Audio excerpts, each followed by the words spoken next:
Oke, assalamualaikum warahmatullahi wabarakatuh. Baik, di video kali ini saya mau ngebahas jurnal dengan topik sistem pendukung keputusan menentukan kualitas ayam petelur menggunakan metode simple additive weighting, singkatannya ya SAW gitu ya. Oke, kita langsung aja baca abstraknya. Menentukan pemilihan ayam petelur yang berkualitas adalah suatu keputusan yang dilaksanakan supaya hasil produksi semakin meningkat. Biar seperti itu, banyak sekali kriteria yang harus dimiliki atau ada pada ayam tersebut supaya menghasilkan telur yang baik dan berkualitas. Karena selama ini mungkin penilaian ayam petelur, kualitas ayam petelur itu masih berdasarkan intuitif, maksudnya bisa dibilang kayak insting gitu ya, nggak pakai sistem, kan belum tentu akurat juga itu, makanya dibutuhkan sistem pendukung keputusan. Oke, kita langsung bahas aja, langsung ke metodenya ya, karena di sini saya mau fokus ke membahas tentang metode cara penggunaan metode SAW-nya ya. Oke, langsung menuju ke bab 3. Nah, ini pertama, kalau mau bikin sistem pendukung keputusan itu pasti butuh kriteria, menentukan kriteria. Di topik ini khusus saya berbahas tentang judul ini ya, menentukan kualitas ayam petelur. Oke, di sini ada 5 kriteria. 5 kriteria yaitu C1 kondisi mata, C2 kondisi berdiri, sampai dengan C5 suara. Oke, ada 5 kriteria. Ingat-ingat ya, 5 kriteria. Nah, di kriteria ini butuh skala untuk menilai. Nggak bisa pakai keterangan kalau di sistem. Contoh, keterangan siswa A sangat baik, di sistem nilainya berapa sangat baik gitu, jadi langsung pakai skala angka dinilainya gitu. Kalau emang ada keterangan nanti ya dinilainya tetap pakai skala angka gitu. Di sini C1 nilainya itu kondisi mata kan ada berapa ini, C1 kan, salah, maaf. Oke, langsung ke pembebotan yang kedua setelah penentuan kriteria. Yang kedua yaitu pembebotan kriteria penilaian. Nah, maksudnya apa? Di setiap kriteria ini butuh penilaian. Contoh, di sini menggunakan skala penilaian 1 sampai 5. Kalau nilainya buruk, kalau keterangannya buruk berarti nilainya itu 1. Kalau sangat baik, kalau keterangannya sangat baik nilainya itu 5. Oke, udah jelas ya. Menentukan alternatif. Nah, udah, ini yang pertama, penentuan kriteria udah ada 5. Pembuatan kriteria menggunakan skala 1 sampai 5.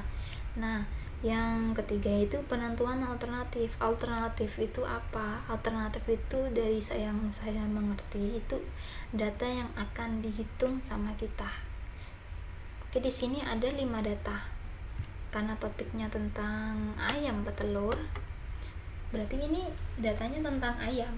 Di sini peneliti mengambil 5 data ayam, yaitu ayam Sussex, ayam White, ayam Ancona, ayam Lohmann, ayam Hibrida. Oke, 5 data, 5 kriteria. Menggunakan kriteria penilaian itu skala 1 sampai 5. Udah ya. Datanya ada 5. Nah, pada data alternatif terdapat field column alternatif seperti yang di atas. Ini A1 sampai A5 yang menjadi alternatif. Pokok cuma 5, ini datanya 5 ya. Oke. Dengan kriteria yang menjadi penilaiannya yaitu kondisi mata, kondisi berdiri, sampai dengan suara di atas. Kriteria penilaiannya itu ada 5 ya. Nah, berikut di bawah ini dari data dari tiap-tiap alternatif yang dilihat. Oke, di sini kan datanya ada 5, berarti diisinya cuma 5 di sini ya. Bentar biar jelas. Oke ya, kan ini ada 5. A1 keterangan kriteria C1 nya itu nilainya 4, C2 nya nilainya 5, C3 nya 5, C4 nya 2, C5 nya 1. Kalau masih bingung saya tulis di notepad aja ya.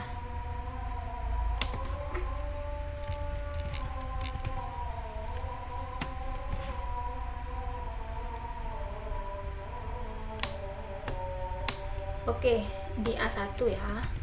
A1 nya itu nilainya C1 itu 4, C2 nya itu 5, C3 nya itu 5, C4 nya itu 2, C5 nya itu 1. Oke, maksudnya apa? Contoh, kita bahas yang alternatif 1, berarti ayam susek. Di ayam susek ini ayam susek. Oke, ayam susek ini dinilai C1 nya itu 4. C1 itu apa? C1, balik lagi ke sini. C1 itu kondisi matanya.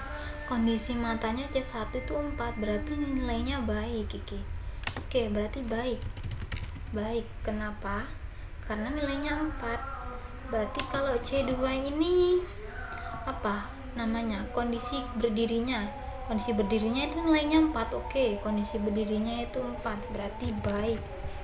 C3 nya ini 5. C3 itu apa? Kelincahannya. Ini berarti ayam susek ini lincah. Nilainya berapa? Sangat baik, yaitu 5. Sangat baik. C4 ini apa?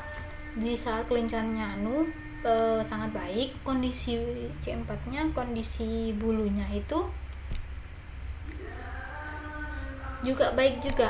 C4 salah, kok baik sih, kan nilainya 2. Ini nilainya kan 2. C4 kondisi bulu nilainya itu cuma 2 tadi di bawah, berarti 2 itu berapa? Kurang baik, berarti kurang baik ya. Nah, C5 nya ini 1.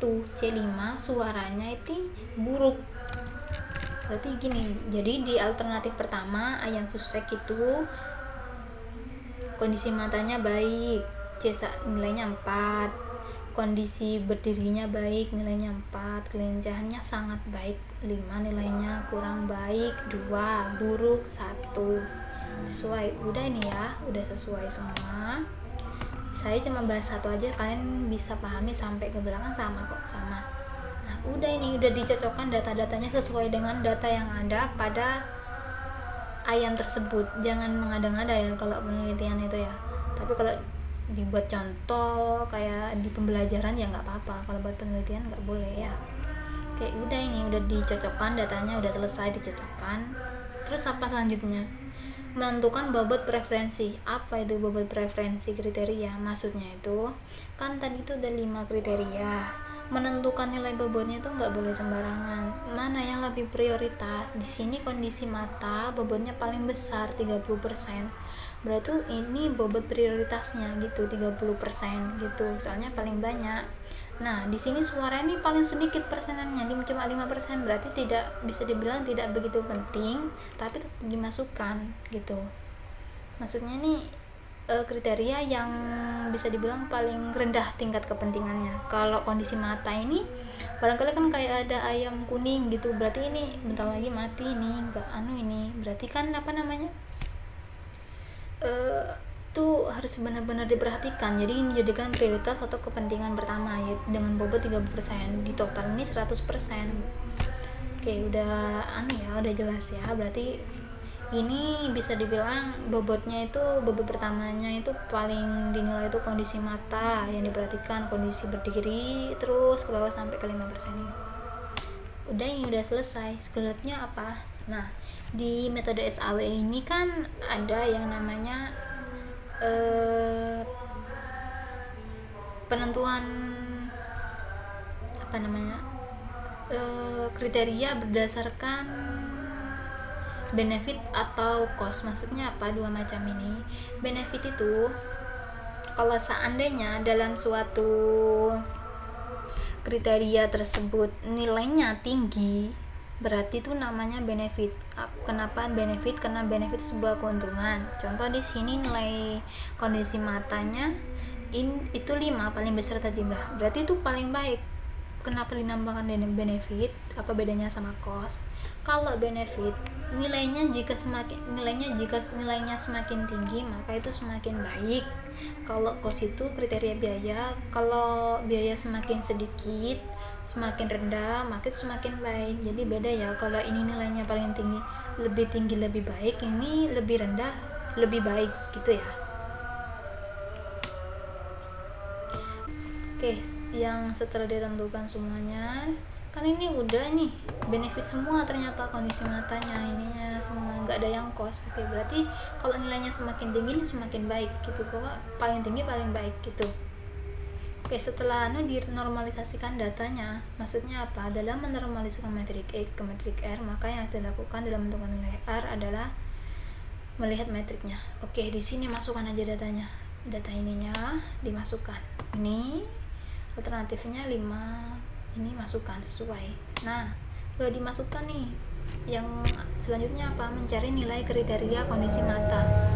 Kenapa kondisi mata? Karena kondisi mata merupakan kriteria pertamanya, yaitu di C1, yaitu kita dihitung dulu. C1 itu kan berarti ini satu baris, C1, C2, C3, C4, C5. Nah, baru kalau ke sini tuh datanya berdasarkan alternatif yang datanya udah diisi. Oke, di sini 4 kita hitung ya. Yang pertama ini 4 banding 5 banding 4 banding 5 banding 4 per 5 sama 0,8. Ini 0,8 dari mananya? Ini kok bisa 5? Gimana? Maksudnya apa? 4 ini di atas, masukin aja 4 ini. Kenapa ini 5? Karena diambil nilai maksimalnya. Nilai maksimalnya di antara ini berapa? 5. 4 bagi 5 0/8. Di bawahnya juga gitu. Ini 5. Masukkan 5. Nilai maksimalnya dari ini berapa? Ya 5. Ini dapat dari mana ini? 4 banding 5 banding 4 banding 5. Ini dapatnya dari ini. Yang bawah ini nih. Kalau di sini ada 7 ya udah 4/7 berarti. Begitu juga selanjutnya. Kalau udah selesai dihitung C1, C2 juga sama juga kayak menghitung C1, C3, C4, C5.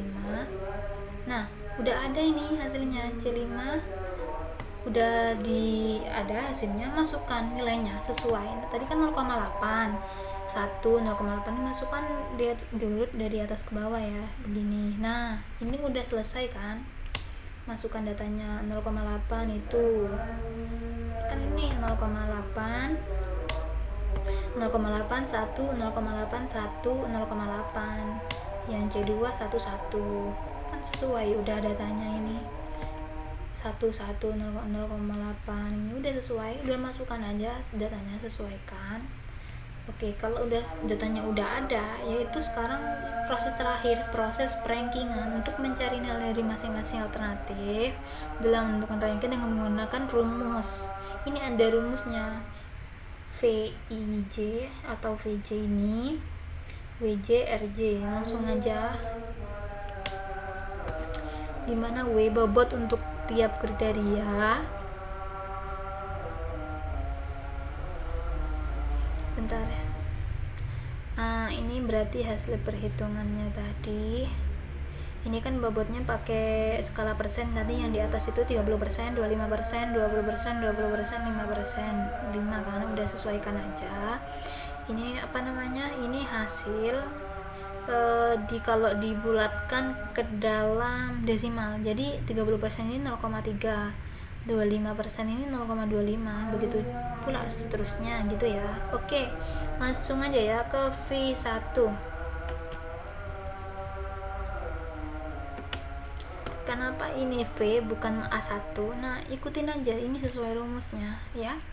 Oke, V1 ini 0,3 dikali 0,8. Ini 0,3 dari mana? Ya ini, masukkan 0,3 dikalikan hasil yang udah kita cari gitu, 0,3 0,3 dikali 0,8 ditambah 0,25. Nah, ini kriteria kedua, 0,25 dikali 1. Jadi mengalinya 0,3 dikali 0,8 ditambah 0,25 dikali 1 ditambah 0,2 dikali 1 ditambah 0,2 dikali 0,4 ditambah 0,05 dikali 0,2.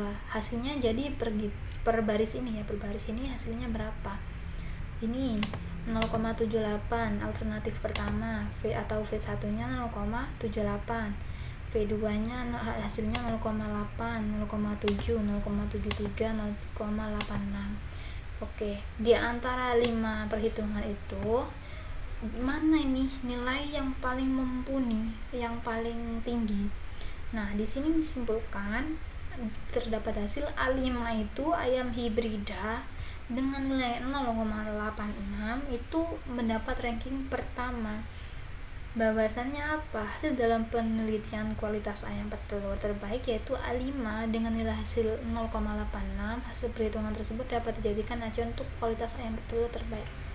Jadi di antara 5 alternatif ini, ayam hibrida adalah yang bisa dibilang ayam petelur dengan kualitas terbaik.